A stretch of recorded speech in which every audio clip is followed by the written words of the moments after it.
ہر قسم کے روحانی جسمانی مسائل اور وظائف کے لیے پیر اقبال قریشی چینل کو سبسکرائب کریں۔ نحمده ونصلي على رسوله الكريم اما بعد فاعوذ بالله من الشیطان الرجیم بسم اللہ الرحمن الرحیم۔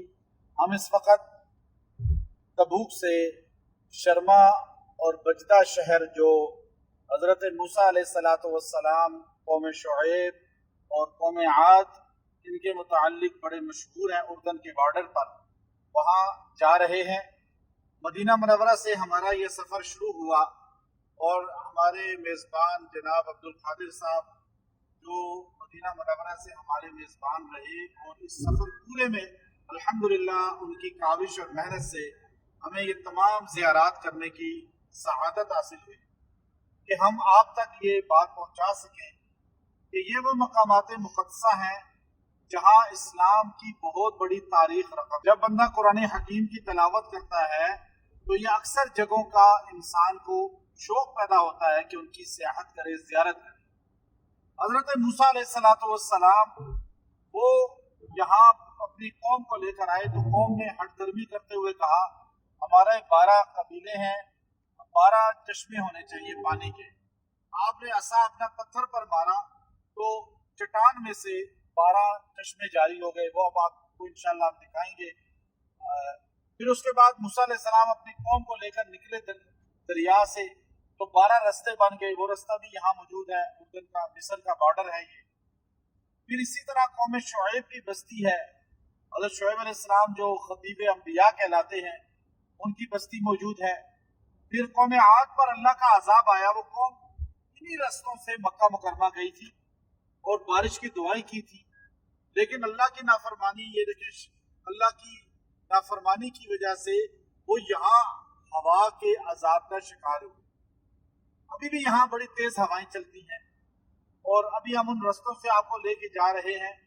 یہ وہ رستے ہیں جہاں سے مصر سے ایک بہت خالی گروہ باغیوں کا، بلوائیوں کا، وہ مصر سے آیا تھا اور مدینہ منورہ پہنچا تھا۔ یہ حضرت سیدنا عثمان بن عفان رضی اللہ تعالیٰ عنہ کے زمانہ خلافت میں ہوا تھا۔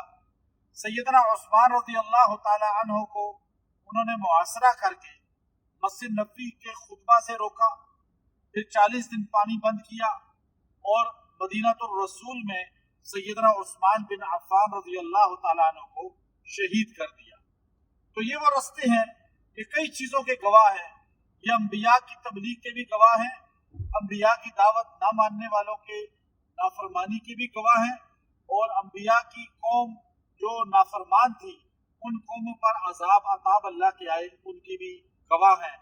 رستہ وہیں پر ہے لیکن قومیں جا چکی ہیں، نافرمان بھی چلی گئی، فرمانبردار بھی چلی گئی، لیکن فرمانبردار جو تھے وہ اپنی عاقبت کو اللہ کے ہاں بہترین کر گئے، اور جو نافرمان تھے وہ اللہ کے ہاں عذاب کا شکار ہو گئے۔ اب ہم ان رستوں سے گزر رہے ہیں، ہم نے یہ سوچنا ہے کہ ہم نافرمانوں کے ساتھ اپنی نسبت قائم کریں یا اللہ کے نبیوں کے فرمانبرداروں کے ساتھ۔ آج ہر مسلمان کو یہ سوچنا چاہیے کہ ہمیں وہ کام کریں جو نبیوں کی اطاعت ہے، جو ہمارے نبی صلی اللہ علیہ وسلم ہمیں بتا کر گئے۔